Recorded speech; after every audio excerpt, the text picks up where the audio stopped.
जिससे कि हम समझें इस बात को। और अच्छे अच्छे विद्वान नहीं जानते, जो मैं अब कई दिनों से जो बात बता रहा हूं, अच्छे पढ़े लिखे विद्वान नहीं जानते, कथावाचक भी इस पूरे रहस्य को नहीं जानते, सब नहीं जानते। कोई लाखों में एक भाग्यशाली इस बात को जानता है जिस पर विशेष कृपा हो। इससे इस बात की व्याख्या हो रही है और हम सनातनी श्री कृष्ण को समझ नहीं पाते हैं। और ये जो जिस रूप की बाबा उपासना करते हैं, भक्तगण जिस रूप की श्री कृष्ण की उपासना करते हैं, इस रूप की जानकारी किसी को नहीं है। कौन सा रूप? जिनको भूख भी लगती है। व्यक्ति सोचता है भगवान को कोई भूख लगती है, जिनको प्यास भी लगती है। व्यक्ति सोचेगा भगवान को भी कहीं प्यास लगती है, लेकिन है एक ऐसा रूप जिनको प्यास भी लगती है, उसी की ये चर्चा यहाँ चल रही है। जिनको नींद भी आती है, जो थक भी जाते हैं, जो बड़े कोमल हैं। यदि कोई सखी छुप जाए या ग्वाल बाल छिप जाए तो ढूंढते हैं कृष्ण, नहीं पता कहाँ है, खूब ढूंढ रहे हैं, नहीं पता चल रहा है। जो सर्वज्ञ है, सारी सृष्टि के स्वामी है, कण कण की जानने वाले हैं, उनको ये नहीं पता मेरा सखा कहाँ छिपा है। ढूंढ रहे हैं, हार गए, कुश्ती में हार जाते हैं। ये जो श्री कृष्ण का रूप है, इस रूप की सबको जानकारी नहीं है। मधुमंगल के साथ, कभी मनसुख के साथ कुश्ती होती है तो कृष्ण हार जाते हैं। और जब कृष्ण हार गए, धूल झाड़ करके कुश्ती में हार गए, जब धूल झाड़ कर उठे और कहा मैं जीत गया, जीत गया, सखों ने कहा कन्हैया क्यों अपने बाप का नाम बदनाम कर रहा है? अब ये भी तुमको मधुमंगल ने पटकी लगाई और तू कहता जीत गया। कैसे जीत गया? दोबारा कुश्ती करके देख लो भले। फिर दोबारा कन्हैया की कुश्ती होती है मधुमंगल से। मधुमंगल ने एक पटकी फिर लगा दी ठाकुर जी को, पीठ से धूल झाड़ते उठे, मैं जीत गया, मैं जीत गया। ग्वालों ने कहा झूठ की भी हद हो गई, कैसे जीत गए? अरे जीत गए, विश्वास नहीं, तुमने देखा नहीं ना, दोबारा देख लो। तीसरी बार फिर युद्ध, फिर कुश्ती हुई, तीसरी बार फिर कृष्ण को पटकी लगा दी मधुमंगल ने। फिर कन्हैया धूल झाड़ते हुए उठे, मैं जीत गया, जीत गया। मधुमंगल ने कहा भाई तू कैसे जीत गया? कहा तुमने अभी देखा नहीं? अब वही तो बता रहा हूं, तो जीत तो हारा है, जीत कैसे गया? अरे मैं जीत गया, अपने बाबा की सौगंध कह रहा हूं, मैं जीत गया हूं।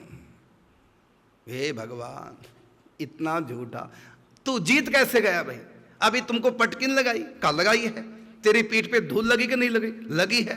तो तू हार नहीं गया? कैसे हार गया? जीत गया मैं, पटकी लगी मुझको तभी तो मैं जीता।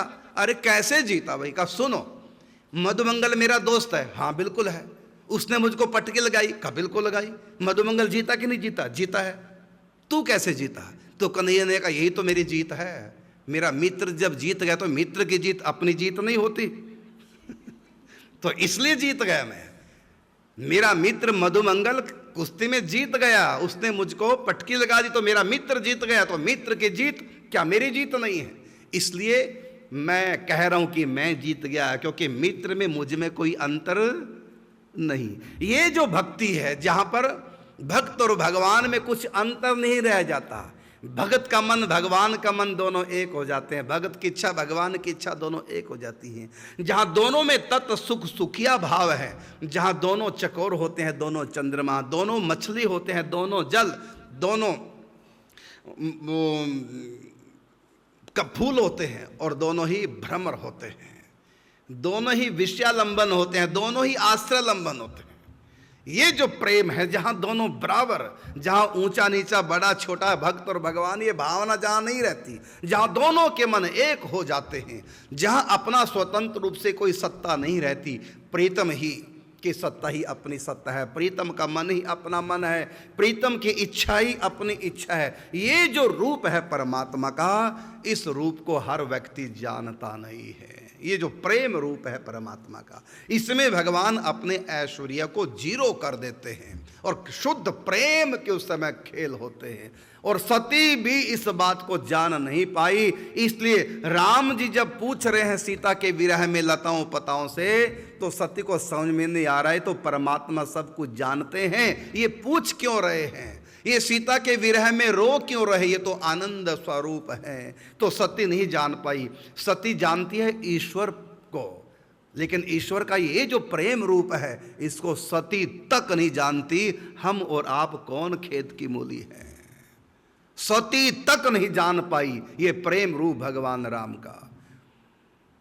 वो तो सोचते जो ईश्वर है, कण कण में व्यापक है, सर्वज्ञ है, सर्वशक्तिमान है, लेकिन वो परमात्मा अपने ऐश्वर्य को शून्य करके और परम माधुर्य का विस्तार करके दिव्य प्रेम की क्रीड़ा करता है, आनंद का रसास्वादन करता और कराता। ये जो रस रूप प्रेम रूप परमात्मा का है, हर व्यक्ति की यहाँ एंट्री नहीं है, और बाबा इसी रूप में एंट्री चाह रहे हैं। और भाई जी कृपा बरसा रहे हैं। वो ईश्वर कृष्ण नहीं, वो परमात्मा कृष्ण नहीं, यहाँ ईश्वर ऐश्वर्य कुछ नहीं श्री कृष्ण का। जहाँ परम माधुर्य है, जहाँ कृष्ण गोपियों के लिए रोते हैं, उद्धव मोहि ब्रज बिसरत नाही, जहाँ ये व्याकुल हैं, जहाँ राम सीता के विरह में रोते हैं, वो जो प्रेम रूप है परमात्मा का, उसमें एंट्री चाहते हैं।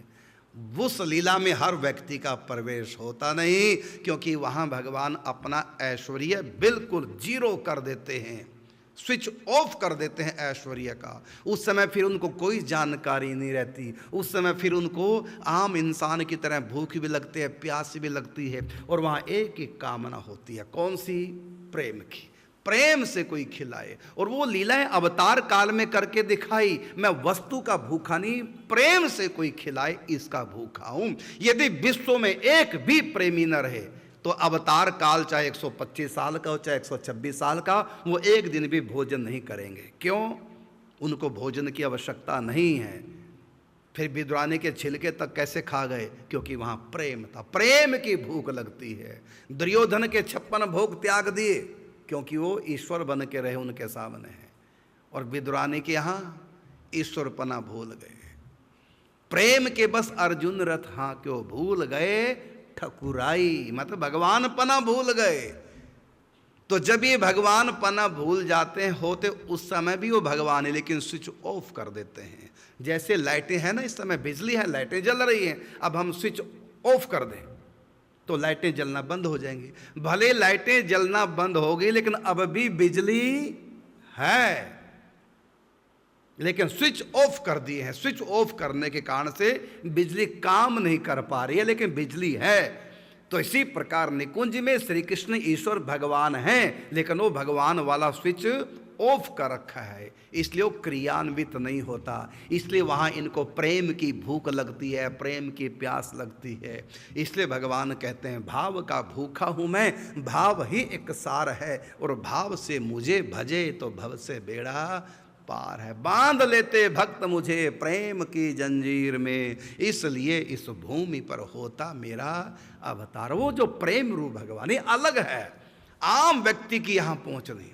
ईश्वर कृष्ण तक पहुँचा, कोई भी कृष्ण के प्रति श्रद्धा कर लेगा, लेकिन प्रेम हर व्यक्ति की हिम्मत नहीं पड़ती। ये तो जब तक संत कृपा ना करें, जब तक ब्रजजन, जब तक प्रिया प्रीतम के जन कृपा ना कर दें, तब तक कोई प्रेम में एंट्री कर ही नहीं सकता है।